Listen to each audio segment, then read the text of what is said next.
गर्मी की छुट्टियों में तीन दोस्त संजय, कबीर और कविता शहर से बड़वा गांव घूमने आए थे। गांव के बाहर एक वीरान किला था जिसे लोग संवाद किला कहते थे, जिसके बारे में सब कहते थे कि वहाँ कोई कैद आत्मा रहती है।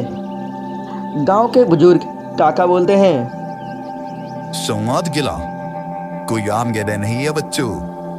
वहाँ ऐसी चीजें हैं जो हमारी समझ से बाहर है। कहते हैं जो वहाँ गया वो या तो पागल लौटा या फिर लौटा ही नहीं। मौत वहाँ हर कदम पर सांस लेती है। कविता की आंखें फैल गई। उसने कांपती आवाज में कहा, आप मजाक तो नहीं कर रहे हैं? काका, मतलब बेटी ऐसे सच में हुआ है? कोई सच में गायब हो गया वहां से? ये तो बहुत डरावना है। हम लोग कहीं उसके पास भी ना गए। हाँ बच्चों, वहाँ तुम जाना भी नहीं। तुम शहर से इतनी दूर गांव घूमने आए हो तो घूमो, लेकिन उस हवेली की तरफ जाने की सोचना भी नहीं। अच्छा ठीक है बच्चों, मैं चलता हूँ।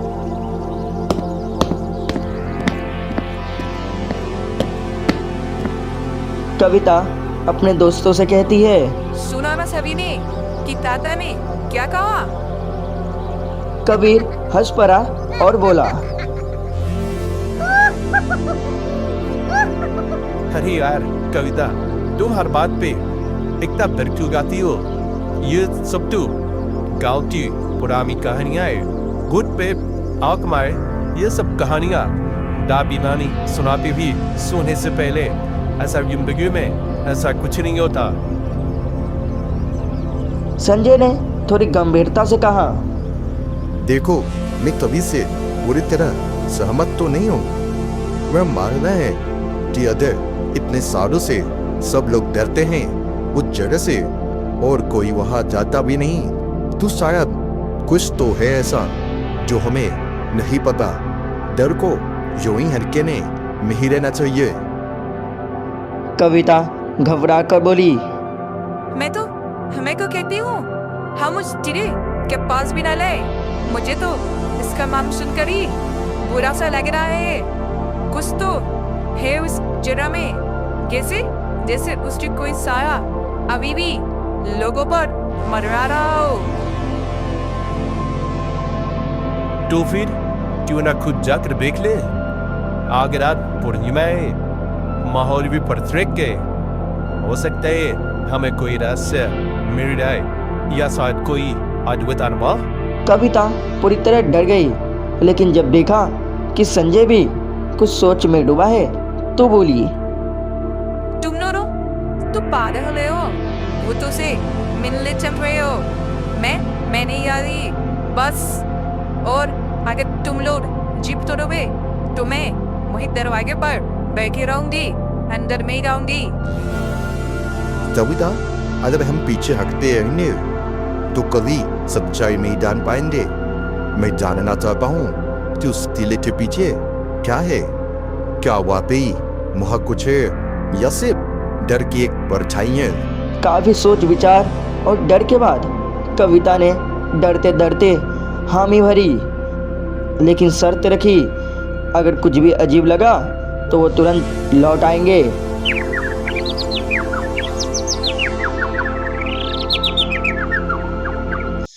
रात के करीब 11 बज चुके थे। चारों ओर सन्नाटा था, जैसे पूरी दुनिया सो चुकी हो।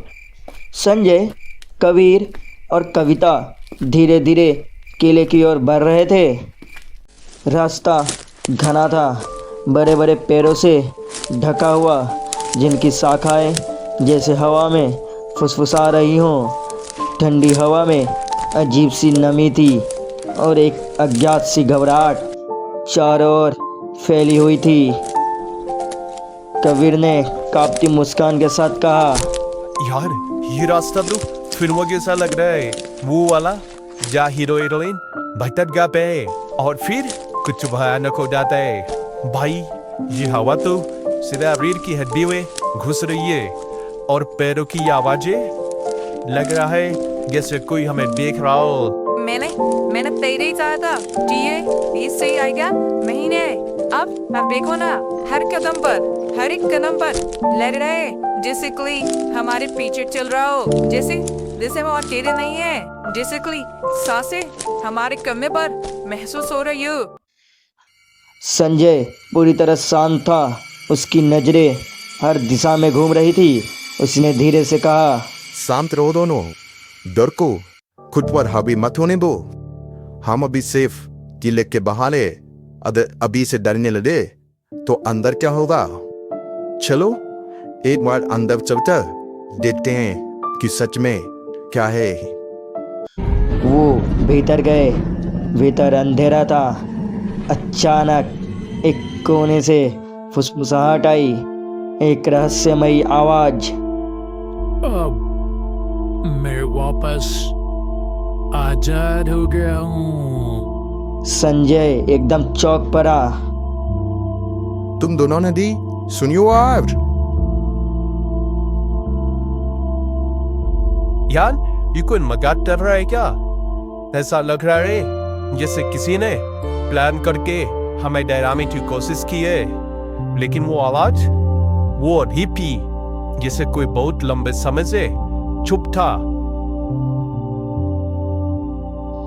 कविता कांपती आवाज में बोली, मैं ये मजाक नहीं है। वो आवाज हमारे बहुत पास से आई थी, लेकिन यहाँ कोई दिखा ही नहीं। ये तो जैसे कोई अदृश्य चीज हमसे बात कर रही हो। मबन भगवान के लिए वो चलो, ये ना कोई छुपाक है और ना कोई टकनेट। यहाँ पर है कोई है जो नहीं चाहता हम यहाँ रहे। अंदर खूब अंधेरा था और दीवारों पर लाल रंग से कुछ लिखा हुआ प्रकट हो रहा था। कबीर ने मोबाइल की फ्लैश लाइट से रोशनी की ओर पड़ा। मुझे मुक्त करने की भूल की। अब हर पूर्णिमा को एक बलिदान चाहिए। क्या मतलब इसका? किसे मुक्त किया और किसका बलिदान चाहिए? हमने क्या कर दिया है? हमें यहाँ से जाना चाहिए अभी और इसी वक्त। अचानक दीवार से एक हाथ निकला जो संजय को अपनी ओर खींच लिया। बचाओ दोस्तों, कोई मुझे जीत रहा है। तभी एक आवाज चारों तरफ गूंजी। अब मैं वापस आजाद हो गया हूँ। तुम कौन हो? तुम क्या चाहते हो? संजय का है। हम तो बस ढूंढ रहे थे। हमें नहीं पता क्या है। आवाज गूंजी, तेज और गहराई से भरी हुई। वो नाम जिसे समय में मिटा दिया, इंसानों ने भुला दिया, लेकिन अब तुमने मुझे फिर से गिरा दिया। अब मैं अकेला नहीं रहूंगा। अब मुझे हर पूर्णिमा को एक चाहिए। हमसे बहुत बड़ी गलती हो रही है। संजय वापस कर दो। उसके लिए हमसे जो लगता है हम कह लेंगे। हम सुधारेंगे अपनी गलतियों को। प्लीज होने जाने दो यहाँ से। तभी एक और आवाज आई। तुमने दरवाजा खोला, वो दरवाजा जो सदियों से बंद था। अचानक कविता हवा में उड़ गई।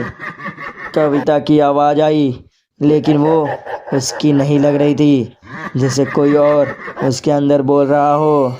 अब मैं हूँ और हर पूर्णिमा को एक और बलिदान चाहिए मुझे। अगली सुबह गांव वालों को किले के बाहर कविता का मोबाइल फ़ोन मिला। फ़ोन में रिकॉर्डिंग चल रही थी। उसमें बस एक ही आवाज़ थी, हमसे गलती हो गई, मत आना यहाँ। मत जगाना संवाद को।